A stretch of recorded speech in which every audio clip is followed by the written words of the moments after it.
Right, what's going on, guys? So, today, it's going to be another custom tactic video, and it's because you guys love them and you keep asking for them.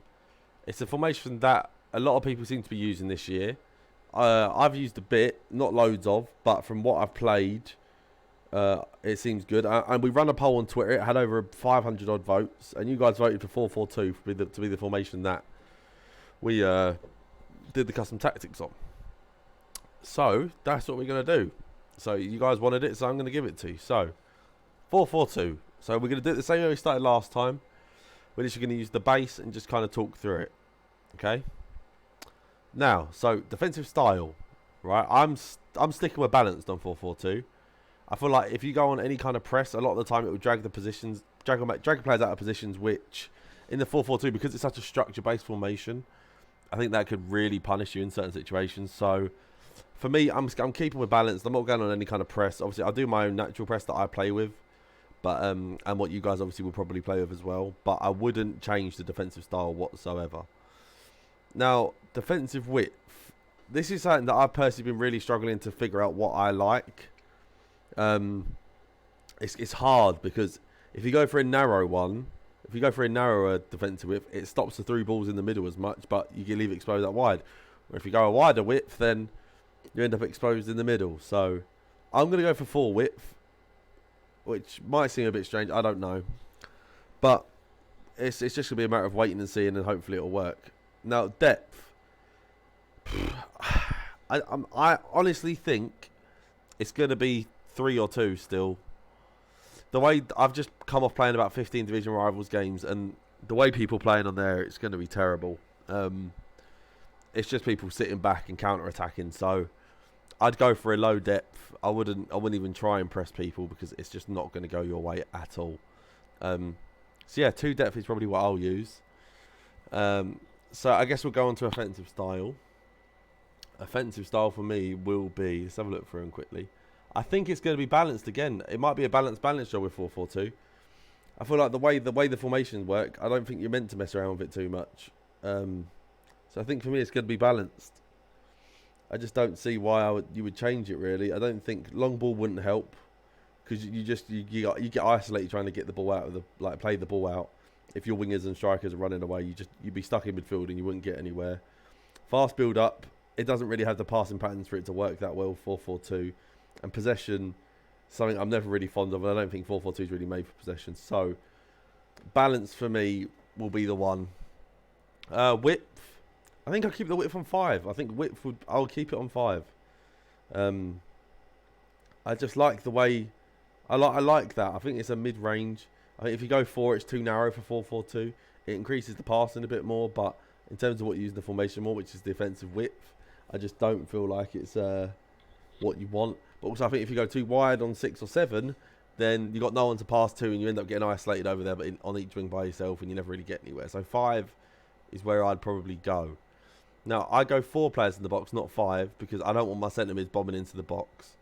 If you go to 5 or higher, then your centre mids start pushing into the box on attacking plays, which, for me personally, I would never want. Some people would, but for me, that's not what I want at all. Obviously, if you do want that, then maybe 5 or 6 is for you. Especially probably 6. 5, they kind of sit on the edge. 6, they really kind of push in. So if that is for you, then 6 is probably what you want. But for me, I personally only want 4. So yeah, 4 players in the box for me. I don't want my centre mids bombing into the box. I feel like it just wouldn't work. Corners again 2 and free kicks 2. I feel like it's pretty self-explanatory. I just don't feel like anything else on either of them would be any better. Obviously 4-4-2. I don't know why these are all over here, but this is probably how I play it with my team. I've got a very good team and I love my team. So yeah, that's kind of probably how I play it with this team. So instructions. Obviously fullbacks, stay back while attacking. Don't change interceptions. Don't change the run type. If you're gonna change the run type, which I wouldn't, but then you go to run overlap, never inverted. It's terrible. Okay. So both the fullbacks stay back while attacking. Obviously the centre backs stay back while attacking, and then don't change the interceptions. Now, centre mids. I go stay back while attacking. I usually go stay on the edge of the box for the cross, and cover centre. So this is what I'd usually do. that way and there. That's what I do for both my CMs. I feel like it just gives the formation a bit more structure, and when the wingers are coming forward, it gives them an option on the edge of the box to cut back to if you can't make any plays going forward. Now, left mid, I'm going. I wouldn't go stay forward. I go get in behind, stay wide, get in behind, get into the box across. So I do that for both.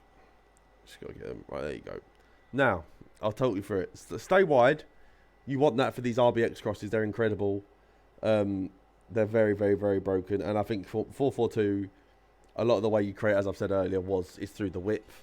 Getting behind, obviously, you want them getting in behind the centre back so you can cross or do some cutbacks or skill move into the box for a shot. I don't know.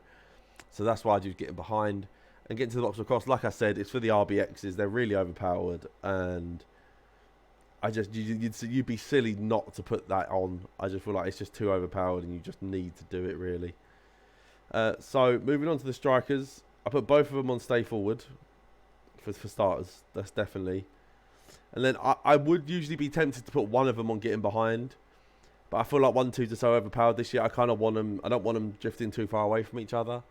So that's pretty much all I would do for the strikers. Really, just stay forward, just so they're on the counter attack really, because this game's so counter attack based. So yeah, I definitely have them both on stay forward. And then obviously the roles just are that.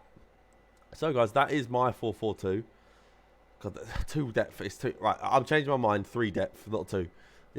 But yeah, so that is my 4-4-2. These are my tactics. Obviously, if you guys enjoyed the video, let me know. Leave a comment, leave a like. Obviously, you guys seem to really enjoy the last one. If there's any formation you guys want me to do, let me know in the comments. Because like as you can see, I do different tactics with different formations. I think this game is a lot more tactically useful this year. So that's what I'm going to be doing. So if you guys want anything, let me know. Like, subscribe, comment, all the good stuff. And I'll see you guys for the next video. Peace.